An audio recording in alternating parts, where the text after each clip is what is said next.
جيت لك بالفيديو اللي انت مستنيه، اهم 8 اسباب لنجاحك عشان تبقى زي بابا كده. وقبل ما اقولهم لك شوف الفيديو بتاع اهم 8 اسباب لفشلك في الكوره اللي قبل دوت على طول، علشان لو بتعمل حاجه تفشلك وتاخرك توقفها، وما تقعدش بقى تعمل حاجات بتنجحك من هنا وحاجات بتفشلك من هنا فتفضل واقف في النص كانك ما عملتش حاجه، وكأن انا بقى بقول كلام غلط وتتعبني بقى معاك في الاسئله الغريبه اللي انت بتقعد تسالها لي طول اليوم. ركز معايا. رقم 1 السعي.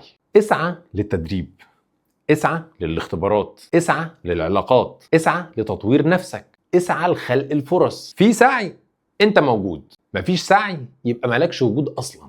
رقم 2 العقليه، منتاليتي.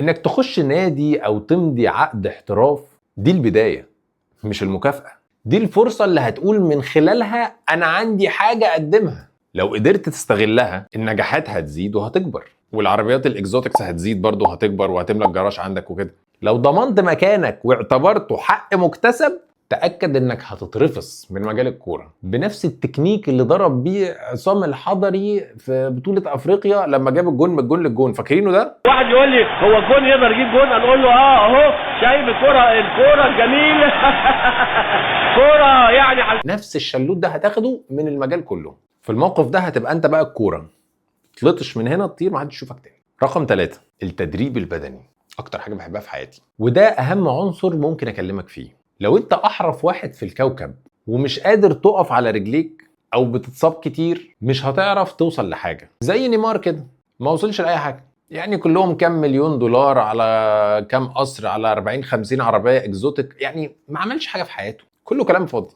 اشتغل بدنيا كويس جدا علشان تحمي نفسك وترتاح ويتفتح لك فرص اكتر طول مسيرتك. رقم 4 روتين اليوم.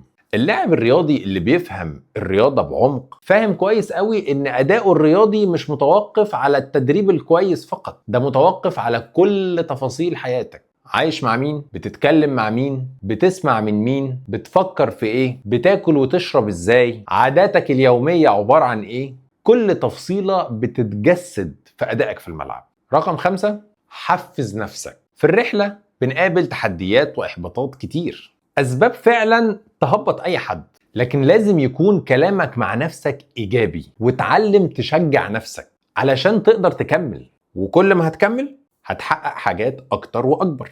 رقم 6 ما تستناش حاجة من حد. قدرتك هي نفسك. ما تستناش نادي يرعاك ويصرف عليك، ما تستناش مدرب يجي يدربك، ما تستناش حد يكتشفك. طول ما انت مستني هتفضل واقف مكانك، او بمعنى اصح بتتأخر وبترجع لورا لان غيرك بيتقدم. اعمل اللي في ايدك وبطل تتعشم في اللي حواليك.